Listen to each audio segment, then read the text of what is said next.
Hello dear students, welcome in ASC starter. Dear students, जैसे कि आप जानते हैं कि आपके टर्म फर्स्ट के एग्ज़ाम है, तो डीओई ने आपके लिए सैम्पल पेपर्स इशू कर दिए हैं ताकि आपको पता लग सके आपको पढ़ना कैसे है। अगर हम एसएसटी में बात करें पढ़ने की, तो जिस बच्चे ने एक एक लाइन हर चैप्टर की अच्छे से पढ़ रखी है ना, वो बहुत अच्छा स्कोर कर लेगा। अब हम इस सैम्पल पेपर को सॉल्व करने जा रहे हैं। ठीक है, ये इस वीडियो को मैं आपको बता दूं कि मैं पार्ट्स में लेकर आऊँगा। ठीक है, जैसे हर वीडियो में कोशिश करूँगा ज़्यादा क्वेश्चन आपको करवाने की। ठीक है, तो आपका जो पेपर का पूरा पैटर्न है वो सेम ऐसे ही रहेगा। आपका पेपर 5 पार्ट्स में डिवाइडेड होगा।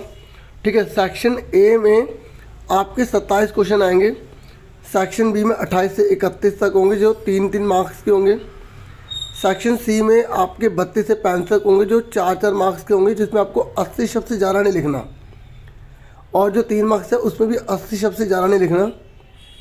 सेक्शन डी 36 से 39 होगा जो 5 मार्क्स का एक होगा। इसमें जैसे पैसेज आएगी, मतलब आप बहुत अच्छा स्कोर कर सकते हो एसएसटी में। हो सकता है शुरू के क्वेश्चन आपको टफ लगे, लेकिन अगर आप बात देखेंगे ना, पैसेज हैं, उसी से बहुत आप अच्छा स्कोर कर लेंगे। और क्वेश्चन नंबर जो आपका 40 होगा, सेक्शन ई होगा, वो आपका 5 मार्क्स है जिसमें आपको मैप का काम करना है। ठीक है, समझ में आ गया। अब एक एक क्वेश्चन और उसका आंसर आप ध्यान से समझना और खुद भी ट्राई करना आंसर देने की, और इससे पता लगेगा आपको कितना आता है। ठीक है, तो देखिए क्वेश्चन नंबर 1 से लेकर 12 तक जो है ना वो MCQ टाइप है। तो पहला क्वेश्चन है, मैं हिंदी इंग्लिश दोनों में बताऊंगा। ठीक है, पहला, निम्नलिखित में से कौन सा उत्पादन का कारक नहीं है? Which among the following is not a factor of production. ये आपकी इकोनॉमिक्स की बुक है, उसमें आपको पहला चैप्टर है ना, पालमपुर के गांव की कहानी, उसी में आपको मिलेगा। तो उसमें बता रहा है कि उत्पादन के कौन कौन से कारक होते हैं। तो उसमें भूमि भी है, पूंजी भी है, श्रम भी है और मानव पूंजी भी है। ठीक है, मतलब मनुष्य जो वो भी एक पूंजी है। तो सारे के सारे जो तीनों दे रखे हैं, तो उपरोक्त में से कोई भी नहीं, ये डी पे टिक कर देंगे। तो पहले वाले का आंसर क्या है? डी। क्लियर हो गया। उसके बाद नेक्स्ट क्वेश्चन है, हाँ, तो पहला क्लियर हो गया ना, पहले का आंसर डी है। फिर नेक्स्ट है, मेरे मित्र एक ऐसे देश के निवासी हैं जिस देश की सीमा भारत के साथ नहीं लगती। My friend hails from a country that doesn't not share a land boundary with India. Identify the country. आपको बताना इन चारों में से कौन सा ऐसा देश है जिसकी बाउंड्री भारत से टच नहीं होती। तो तजाकिस्तान है, उसकी जो बाउंड्री भारत से टच नहीं होती। तो इसका आंसर क्या गया? बी आ गया। क्लियर हो गया। ठीक है, उसके बाद थर्ड क्वेश्चन है, निम्नलिखित में से कौन भारतीय संविधान सभा के सदस्य नहीं है? देखो बहुत सारे सदस्य थे। ठीक है, तो आपसे पूछा जा रहा है कि कौन सदस्य है ही नहीं। तो 4 ऑप्शन आपके सामने हैं, इंग्लिश में भी है। Which among the following was not a member of the constituent assembly of India. पहला दे रखा डॉक्टर भीमराव अम्बेडकर, दूसरा डॉक्टर राजेंद्र प्रसाद, जयपाल सिंह, महात्मा गांधी। तो मैं आपको बता दूं कि महात्मा गांधी जो थे वो कॉन्स्टिट्यूएंट असेंबली के मेंबर नहीं थे। तो इसका आंसर डी आ जाएगा। अच्छा, एक इम्पोर्टेंट पेज भी आपको दिखाना चाहूँगा, आपसे शेयर करना चाहूँगा, वो देखो आप। देखो ये आपकी जो डेमोक्रेसी की बुक है ना, लोकतांत्रिक वाली, तो उसमें इन सब के बारे में अच्छे से पढ़ लेना, क्योंकि ये संविधान सभा के बहुत खास मेंबरों में से एक थे जिन्होंने बहुत काम करा है। ठीक है, तो ये स्पेशली आपके लिए मैंने बुक से ये पिक भी लिया है ताकि आपको और थोड़ा बता सकूँ। ठीक है, थोड़ा टाइम की वजह से होता नहीं, तो मैं तो आपको इतना डिटेल में बता दूं बहुत ज़्यादा। और जैसे इस पेज को तो आप अच्छे से करना, आपकी जो बुक होगी, क्योंकि इसमें से बहुत सारे क्वेश्चन बन के आते हैं कि संविधान सभा के कितने मेंबर थे। ठीक है, संविधान हमारा कब बनकर तैयार हुआ। ठीक है, और कितने उसे बनने में टाइम लगा, 2 वर्ष 11 मिनट 18 दिन। ठीक है, तो 299 सदस्य थे। कब बनकर तैयार हुआ? 26 नवंबर 1949 को। कब लागू हुआ? 26 जनवरी 1950 को। ऐसे ऐसे क्वेश्चन आपको अच्छे से पता होना चाहिए। अब इंग्लिश वाले शिकायत नहीं करेंगे कि सर आपने इंग्लिश में नहीं दिखाया, वो आप अपनी बुक निकाल के कर लेना। थोड़ा बहुत तो कॉपरेट करना पड़ेगा ना आपको। ठीक है जी, चलो आगे देखो। ऐसे ही ये वल्लभ भाई पटेल जी के बारे में और सरोजिनी नायडू के बारे में, इनके बारे में अच्छे से कर लेना, ठीक है। तो चलो आगे बढ़ते हैं। तो आप उसमें देखकर ये मत बोलना सर उसमें ना तो महात्मा गांधी थे और ना ही डॉक्टर भीमराव अम्बेडकर थे, ऐसा मत सोचना, क्योंकि डॉक्टर भीमराव अम्बेडकर तो अध्यक्ष थे, ठीक है, प्रारूप समिति के, ड्राफ्टिंग कमेटी के, उन्हें पिताजी कहा जाता है, जनक कहा जाता है, ठीक है। महात्मा गांधी जो थे, इसमें आंसर है वो नहीं है, ठीक है। क्लियर हो गया आपको। उसके बाद नेक्स्ट है, अब हमारा चौथा क्वेश्चन है। चौथे क्वेश्चन में कह रहा है गलत मिलान बताओ, कौन सी मैचिंग गलत है। अब जिसने अच्छे से चैप्टर पढ़ा है ना, हिस्ट्री का है ये बच्चों, इतिहास की जो आपकी किताब है ना, उसका जो पहला चैप्टर है ना आपका, ठीक है, पहला चैप्टर है, वेरी गुड, फ्रांसीसी क्रांति। तो उस चैप्टर में बहुत अच्छे से डिटेल में दे रखा है। तो इसने बोला इनमें से कौन सा गलत है, रोबेस्पियर, लुई 16, जॉन लॉक या नेपोलियन। तो देखो जो जॉन लॉक है ना, वो राजा नहीं थे, ठीक है, उन्होंने तो उल्टा किताबें भी लिखी हैं, ठीक है, उन्होंने जैसे किताब लिखी है टू ट्रीटाइजेस ऑफ गवर्नमेंट, ठीक है। उन्होंने राजा को तो बोला था कि ये देवी और निरंकुश जो अधिकार ना, ये इनको नहीं मिलने चाहिए। अब मैं आपको वाला पेज दिखाता हूँ, देखो इसका आंसर समझ में आ गया, सी है। इसमें मतलब कौन सा गलत था, कौन सा गलत था, कौन सा आंसर इसका, सी। अब देखो पेज वाला, अच्छा हिस्ट्री में जो पेज है जॉन लॉक के बारे में बता रहा था, ये देखो जॉन लॉक और जॉर्ज लॉक, ये दोनों को याद कर लेना, ठीक है, ये जॉन लॉक और जॉर्ज रूसो, ठीक है, ये सारे। और इसमें एक और क्वेश्चन ये भी है, ये मॉन्टेस्क्यू, इन्होंने किताब लिखी थी स्पिरिट ऑफ लॉस की, ठीक है, और इन्होंने सरकार के अंदर बोला था कि 3 बातों में बांट दो, विधायिका, कार्यपालिका, न्यायपालिका। ये बहुत इंपॉर्टेंट क्वेश्चन है, ऐसे ही क्वेश्चन आते हैं, इसलिए कह रहे चैप्टर पढ़ के ना उसके नोट्स बनाओ। अब आपको नोट्स कहाँ से बनाए, तो टाइम ही नहीं है, आप सपोर्टिंग मटेरियल भी कर लो, काफ़ी हद तक आपकी हेल्प होगी, लेकिन आपने चैप्टर करा होगा तभी आप अच्छा स्कोर कर पाओगे, मैं बता रहा हूँ, ठीक है। चलो आगे देखते हैं नेक्स्ट क्वेश्चन। अब मैं आपको एक बहुत इंपॉर्टेंट बात बताऊँ, लास्ट ईयर जो आपका सिलेबस था इस बार भी वही है। तो मैंने टर्म फर्स्ट के नाम से मतलब बहुत सारी वीडियो बनाई हैं, अगर वो सारी वीडियोस भी कर लोगे आपके बहुत अच्छे नंबर आ जाएंगे। डिस्क्रिप्शन में आपको लिंक मिल जाएगा, आप वो सारी वीडियोस देख लेना, हर सब्जेक्ट की बना रखी हैं, भर भर के बना रखी है, बहुत अच्छी तैयारी हो जाएगी आपकी। चलो अगले क्वेश्चन पे आ जाते हैं। 1794 तक फ्रांस की मुद्रा कौन सी थी, जल्दी बताओ, फ्रांस की करेंसी कौन सी थी। वही फर्स्ट चैप्टर में है और ये इसका आंसर सबसे आसान है, लिवरे, है ना, वेरी गुड, मुझे पता सबको पता होगा, वेरी गुड बच्चों, शाबाश। अब बताओ टाइल का क्या मतलब होता है, what do you understand by taille, the tax paid directly to the state, ठीक है, राज्य को दिए जाने वाला टैक्स टाइल कहलाता है। फ्रांस की मुद्रा, ठीक है, इसका आंसर समझ में आ गया, ए है। फ्रांस की मुद्रा कौन सी थी, लिवरे। चर्च द्वारा लिए जाने वाले टैक्स को क्या बोलते थे, टाइद। अब उसके बाद नेक्स्ट क्वेश्चन है आपका 7वां। तो 7वें क्वेश्चन में बच्चों असर्शन और रीज़न वाले होते हैं। ऐसा क्वेश्चन जब आता है ना, तो आपको चेक करना पड़ता है कि पहले दोनों सही हैं या गलत हैं।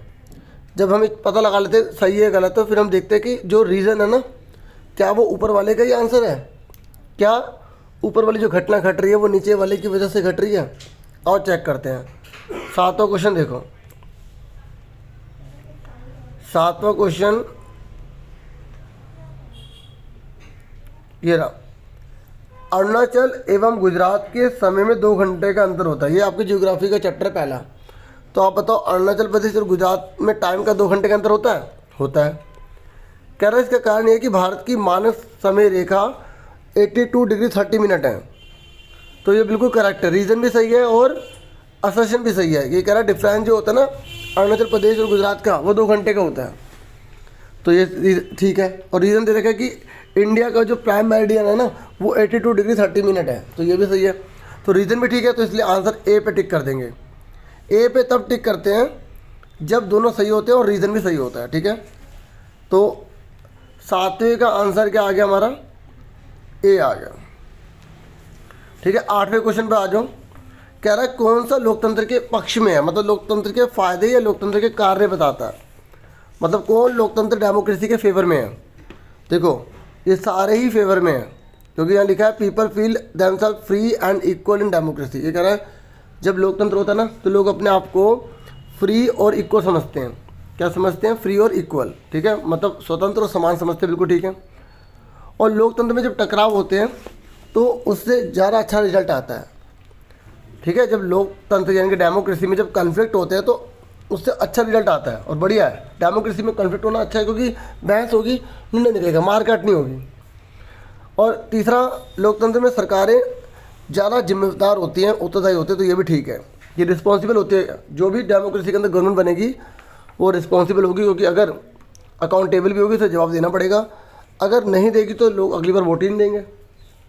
नेक्स्ट नोवा क्वेश्चन। तो देखो 8वें का मैंने तीनों बोला तो इसका डी आंसर हो गया। 8वें का क्या आंसर का डी, क्लियर हो गया। 8वें का क्या गया? डी। अब नोवा क्वेश्चन है। 9वें क्वेश्चन में वही है असर्शन और रीजन। सबसे पहले चेक करो कि ये ट्रू है फॉल्स है। ये कह रहा है जिन देशों के पास संविधान है वे देश लोकतांत्रिक हो, ये जरूरी नहीं है, बिल्कुल ठीक है। ये कह रहा संविधान सिर्फ शासन की पत्ति के विषय में जानकारी देता नहीं, संविधान के तो बहुत सारे कार्य होते हैं। तो ये कह रहा है केवल संविधान शासन की पत्ती बताता है, केवल ये आंसर सही नहीं है एक, ठीक है। तो अब हमारा ये आंसर तो बिल्कुल ठीक है, और ये बोल रहा है कि संविधान सिर्फ शासन की पत्ती का कारण बताता है, तो बहुत सारी चीज़ें बताता है ना, तो इसका मतलब संकल्पना तो ठीक है, कारण गलत दिया है, ठीक है। तो इसलिए हम इसका आंसर क्या करेंगे? सी कर देंगे, ठीक है। अगर यहाँ सिर्फ ना लिखा होता तो हम ये पॉइंट तो सही मानते, पर एक्सप्लेनेशन सही नहीं मानते, फिर हम इस पर किस पे टिक कर देते, हम सी पे बी ऑप्शन में टिक कर देते, लेकिन इसमें बोला है सिर्फ, तो इसलिए आंसर क्या होगा? सी। अब आ जाइए, अब जो इंग्लिश में थोड़ा सा बता दूं कि countries that have a constitution are not necessary democratic. ये कह रहा है अगर किसी देश के अंदर हमने कॉन्स्टिट्यूशन बना दिया तो क्या वो डेमोक्रेसी हो जाएगी? जरूर नहीं है ना, तो ये तो ट्रू है। ये कह रहे थे constitution only gives information about the system of government. ये कह रहे जो कॉन्स्टिट्यूशन है ना वो केवल गवर्नेंस की सिस्टम के बारे में बताता है, ये गलत है, ठीक है। तो इसका ए सही है, सी गलत है, तो इसका आंसर क्या होगा? सी हो जाएगा। ए सही है, आर गलत है, तो सी आंसर हो जाएगा। देखिए 10वां क्वेश्चन है, 18वीं शताब्दी में फ्रांस का समाज कितने स्टेट में बटा हुआ था? सबसे इजी क्वेश्चन है। In how many states was the French society divided in the 18th century? Very good, 3। अब 11वां क्वेश्चन है, ये कह रहा है वही आपको संकल्पना और कारण वाला पढ़ना है। ये कह रहे हैं गाँव में मौसमी बेरोजगारी बहुत ज़्यादा होती है, ये तो बिल्कुल ट्रू है। ये कह रहे हैं इसका रीज़न ये है कि गांव में लोग खेती से जुड़े हुए काम करते हैं, तो खेती से जुड़ा हुआ काम कुछ ही महीनों चलता है, इसलिए बाकी महीने वो बेरोजगार बैठे रहते हैं, तो ये भी सही है। और रीज़न भी सही है, रीज़न भी सही है भाई, खेती कुछ ही समय तक होती है इसलिए मौसमी बेरोजगारी हो गई, तो दोनों सही है, रीज़न भी सही है, तो इसका आंसर क्या हो जाएगा? ए। इंग्लिश में सुन लो, ये कह रहा है seasonal unemployment is found in abundance in the village. बिल्कुल ठीक है कि गांव के अंदर बहुत बड़ी मात्रा में सीजनल अनएम्प्लॉयमेंट पाया जाता है। ये कह रहा है इसका रीज़न ये है क्योंकि एग्रीकल्चर जो है ना, एग्रीकल्चर गांव वाले एग्रीकल्चर में लगे रहते हैं, तो इसलिए वो अनएम्प्लॉयमेंट को फेस करते हैं बहुत सारे महीनों में। भाई देखो खेती बाड़ी कुछ ही महीने तो होगी, बाकी महीने तो होगी नहीं, और सबसे बड़ी बात बोते समय और काटते समय काम होता है, बाकी महीने क्या काम है, खाली बैठे रहोगे, तो इसलिए गाँव में क्या पाई जाती है? मौसमी बेरोजगारी पाई जाती है, ठीक है। तो ए आंसर आ गया इसका। ये जो भी क्वेश्चन आप देख रहे हैं ना, तो आपकी प्रैक्टिस हो रही है, और मैं आपको दोबारा से बता रहा हूँ कि आप पिछले साल की सारी वीडियो ज़रूर देख लेना। MCQ में थे, बहुत सारी बना रखी हैं, अलग अलग प्लेलिस्ट तैयार की हुई हैं, डिस्क्रिप्शन में जाके चेक कर लेना। नहीं तो आप प्रैक्टिस पेपर ASC स्टार्टर लिखेंगे तो बहुत सारी वीडियोज़ आ जाएंगी। कोई वीडियो ढूंढ रहे हैं तो ASC स्टार्टर लिख देना, जो वीडियो ढूंढ रहे हैं उसके बाद, तो वीडियो निकल आएंगी, ठीक है। अब उसके बाद हमारा 12वां क्वेश्चन है कि आपको बताना है कि which among the following act was pass by the government of India 2005 to ensure minimum 100 days employment in rural areas. ये कह रहा है कि किस कानून के द्वारा भारत सरकार ने 2005 में ग्रामीण क्षेत्रों में 100 दिन के लिए रोजगार को सुनिश्चित किया? बताओ कौन सा कानून है जिसमें बोला गया कि 100 दिन की नौकरी मिलेगी? वो कौन सी है इनमें से? स्कूल चले हम, काम के बदले अनाज, या महात्मा गांधी राष्ट्रीय ग्रामीण रोजगार गारंटी अधिनियम, या प्रधानमंत्री रोजगार योजना? कौन सी है इसमें से? इसमें से है Mahatma Gandhi national rural employment guarantee act. C answer है इसका, ठीक है बच्चों। ये इसे शॉर्ट में बोलते हैं मगन रेगा। क्या बोलते हैं? मगन रेगा बोलते हैं, MEGN। और एग्ज़ाम में ये थ्योरी में भी बहुत बार आता है कि मगन रेगा क्या होता है। तो बच्चे बता देते हैं कि ये जो है ना लोगों को 100 दिन का एम्प्लॉयमेंट देती है। पहले इसे 200 जिलों में लागू किया गया, बाद में से 600 डिस्ट्रिक्ट यानी कि ज़िले में स्टार्ट कर दिया गया। इसमें 1/3 जो जॉब्स है ना वो महिलाओं के लिए रिज़र्व है, महिलाओं के लिए रिज़र्व है, ठीक है। और अगर किसी को नौकरी नहीं मिलती ना तो 15 दिन के अंदर अंदर उसको बेरोज़गारी भत्ता मिलता है, ठीक है। जो अनएम्प्लॉयमेंट जो थोड़ी बहुत हेल्प की राशि होती है ना, असिस्टेंस हेल्प, वो मिलती है, ठीक है। तो आपको समझ में आ गया। इसका आंसर क्या 12वें का सी। उसके बाद 13 है, ये कह रहा है पालमपुर की प्रमुख आर्थिक क्रिया क्या है। जो पालमपुर है ना उसकी इकोनॉमिक एक्टिविटी कौन सी है? तो डियर स्टूडेंट्स, पालमपुर की जो इकोनॉमिक एक्टिविटी वो सबसे ज़्यादा जो मेन है वो है एग्रीकल्चर। कौन है? एग्री, CULTURE, एग्रीकल्चर, ठीक है। AGRICULTUR, एग्रीकल्चर यानी कि कृषि। क्लियर हो गया? अब आपको खालिस्तान करना है 13 से, और अलग अलग क्वेश्चन जैसे पूछेगा, कुछ ट्रू फॉल्स पूछेगा, कोई बोलेगा लाइन को सीधा करो। तो ये आपको समझ में आ गया 13वां आंसर आ गया, वेरी गुड। अब आ जाओ 14। ये कह रहा है कि आपको ये लाइन दे रखी है, इसको सीधी करके लिखनी है। द स्पिरिट ऑफ लॉज पुस्तक की रचना डैश ने की है। तो बताओ ये यहाँ तो गलत लिखा हुआ है, रूसो ने थोड़ी करी थी। द स्पिरिट ऑफ लॉज है वो किताब लिखी है मॉन्तेस्क्यू ने लिखी है। अभी मैंने आपको जो पेज दिखाया था ना पहले, दोबारा दिखाऊं? दिखाता हूँ। तो मॉन्तेस्क्यू ने करी थी। किसने करी थी? मॉन्तेस्क्यू ने, ठीक है। आपको दिखाता हूँ, देखो प्यारो, ये देखो है ना। तो बुक से आएगा, बुक जिसने कर लिया अच्छे नंबर कर लिए। इधर उधर से सबसे बढ़िया है बुक NCERT, ठीक है, अगर फुल मार्क्स लाने हैं तो, ठीक है। अब जैसे आपके एग्ज़ाम में इसके आसपास के क्वेश्चन आ जाएंगे। जो ये सैम्पल पेपर आप कर रहे हो ना, आप केवल ये मत करना, मैं आपको बता रहा हूँ सीक्रेट बात। आप इसके जो भी क्वेश्चन है ना, इसके आगे पीछे के सारी चीज़ें कर लो, जो पेज पे आए ना वो सारी चीज़ें कर लो। देखो कितना अच्छा स्कोर कर लोगे, ठीक है। क्योंकि पेपर पास में हो सकता है जो प्रैक्टिस पेपर बना रहे होंगे उन्होंने साथ में पेपर भी बना लियो, उसके आसपास के क्वेश्चन डिज़ाइन कर लियो। सुन रहे हो? चलो चलो आगे बढ़ते हैं। मकसद मेन यही है कि आप बहुत अच्छे से तैयारी करो, ठीक है ना। चलो अब तो मॉन्तेस्क्यू आएगा, ठीक है। तो इसका आंसर होगा 14 का। ये है मॉन्तेस्क्यू, ठीक है। तो आपको समझ में आ गया। अब हम करते हैं नेक्स्ट क्वेश्चन। 15वां क्वेश्चन है, आपको बताना है ट्रू है फॉल्स है। ये कह रहा है एक वर्ष में किसी भूमि पर एक से ज़्यादा फसल की पैदावार करने को हम बहुविध फसल प्रणाली कहते हैं। बताओ, अगर हम एक वर्ष में किसी भूमि पर एक से ज़्यादा फसल उगा रहे हैं तो उसे क्या बोलते हैं? क्या उसे हम बहुविध फसल प्रणाली कहते हैं? To grow more than one crop on a piece of land during the year is known as multiple cropping. बताओ इस ट्रू है फॉल्स है?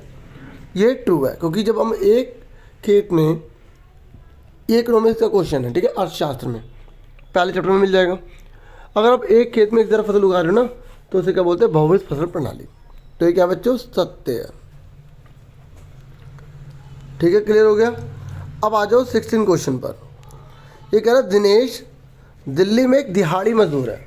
आज नौकरी मिल गई तो कल नहीं मिली, ऐसी, और उसे दिन का केवल 150 रुपये मिलता है। कितना मिलता है? 150। जबकि मार्केट में रेट कुछ हो रहा है, मान लो 400 रुपये दिहाड़ी चल रही है।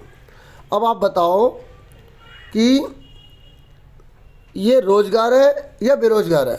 आपको बताना है कि दिनेश जो है वो डेली वेज लेबरर है दिल्ली का, और वो 150 रुपये पर डे के ले रहा है, और जबकि मार्केट में जो वेज रेट है बहुत ज़्यादा है। अब बताओ अनएम्प्लॉयड है या एम्प्लॉयड है? दोनों में से एक वर्ड बताना है, एम्प्लॉयड है या अनएम्प्लॉयड है। तो देखो दोनों में से भी आप ये ना लिख के आप लिखोगे अंडर एम्प्लॉयड है। क्या है? Under employed. ठीक है, मैं आपको आंसर यहाँ लिखोगे अंडर एम्प्लॉयड, क्योंकि वो अल्प रोजगार में, किसमें? Under employed, EMPLOYED। ठीक है, UNDER। ठीक है, अंडर। ठीक है, EMPLOYED, अंडर एम्प्लॉयड। ठीक है, हिंदी में बोलते हैं अल्प रोजगार। आप इसका आंसर क्या लिखोगे? अल्प रोजगार। वो दोनों के बीच की स्थिति में है। क्लियर हो गया? समझ में आ गया आंसर? ठीक है, उसके बाद नेक्स्ट क्वेश्चन पर आ जाओ। नेक्स्ट क्वेश्चन है, हम सभी ऐसा आचरण करें जैसा कि हम एक परिवार के सदस्य हो, मतलब सब मिलजुल कर रहें। कोई भी नागरिक किसी दूसरे नागरिक को अपने से कमतर ना माने, कोई किसी को अपने से कमतर ना माने। तो ये बताओ इसको क्या बोलते हैं? इसको बोलते हैं बच्चों बंधुत्व। क्या बोलते हैं? बंधुता बोलते हैं। क्या बोलते हैं? बंधुता। मैं आपको दिखाता हूँ ये आपकी बुक में कहाँ से आया है। ये आपकी लोकतांत्रिक की बुक है ना, डेमोक्रेसी, उसमें कहाँ से है वो आपको दिखाता हूँ। देखिए, ये आप देखेंगे ना, ये आप पेज खोलेंगे तो इस पेज में देखो ये रहा। ठीक है, आप पुरानी वीडियोस भी मेरी देखेंगे, आपको बहुत आनंद आने वाला है। पिछले साल की सारी वीडियोस जरूर देख लेना, अभी भी कह रहा हूँ। ठीक है, आप ऐसे ही पास हो जाएंगे, अच्छे नंबर भी आ जाएंगे। तो ये रहा बंधुता। आप देखो सेम लाइन लिखी है ना, पूरी लिखी है। ऐसे इंग्लिश मीडियम वाले स्टूडेंट सुन लीजिए, ये आप अपनी बुक में ओपन करेंगे तो आपको मिल जाएगा। बाकी आपको बंधुता का मतलब बता देता हूँ इंग्लिश में क्या है। देखिए, इंग्लिश में बोला जाता है फ्रेटर्निटी। ठीक है, तो समझ में आ गया होगा आपको। बाकी बोला पेज आप निकाल लेना, और सभी बच्चे दिल खोलकर वीडियो को लाइक ज़रूर करना। अभी चलेगी वीडियो। ठीक है, और जिन्होंने सब्सक्राइब नहीं किया तो वो चाहें तो सब्सक्राइब कर सकते हैं। ठीक है, आगे देखते हैं। अब आगे देखिए, हमने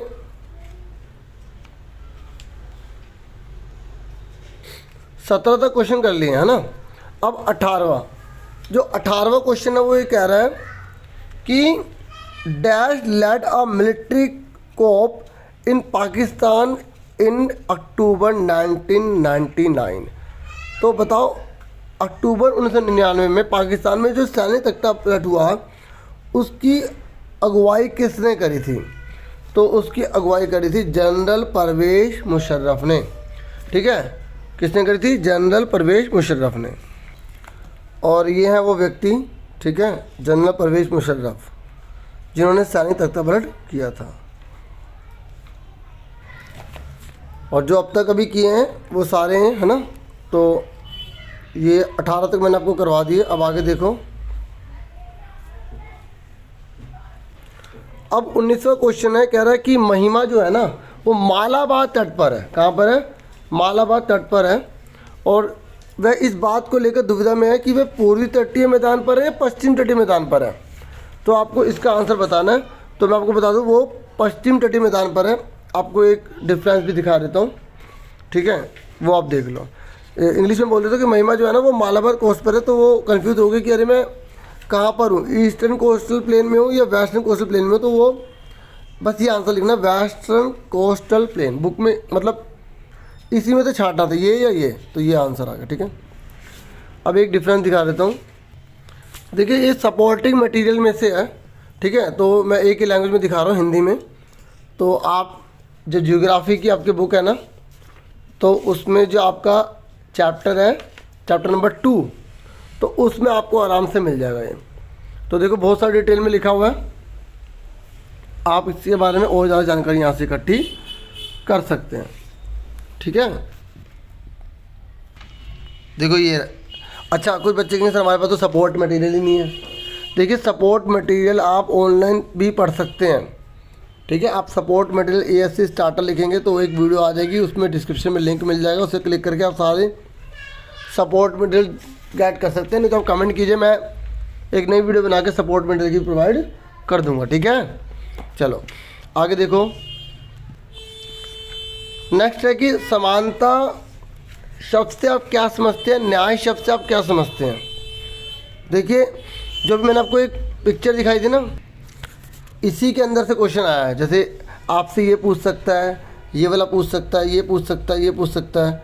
तो आपसे इसमें पूछा गया था कि आप समानता से क्या समझते हैं, स्वतंत्रता से क्या समझते हैं, या न्याय से क्या समझते हैं। तो आपको डेफिनेशन की मीनिंग बताना होगा। ये इंग्लिश वाली जब आप बुक देखेंगे ना तो उसमें आपको इजीली अवेलेबल हो जाएगा, आपकी एनसीईआरटी बुक हो या कोई भी बुक हो, उसमें ये ज़रूर होगा। ठीक है डियर स्टूडेंट्स, तो यहाँ पर आप आराम से नोट कर सकते हैं और ये सारे कर लेना। और देखिए जब भी मैं वीडियो बनाता हूँ मेरा मकसद केवल उन क्वेश्चन को कराना नहीं होता, उसके आसपास की चीज़ें भी करवाना होता है ताकि आपको बेस्ट नॉलेज मिल सके मेरी तरफ से। आगे देखिए अब बस आगे नेक्स्ट वीडियो में लेकर आऊँगा आपके लिए। और प्लीज़ वीडियो को लाइक, चैनल को सब्सक्राइब जरूर कीजिए और हो सके तो जरूर बताइए आपको वीडियो कैसी लगी। Thank you for watching and listening carefully. आप सबका बहुत बहुत शुक्रिया, आप मेरी वीडियो देखते हैं। अपना पूरा ध्यान रखिएगा। Take care yourself dear students.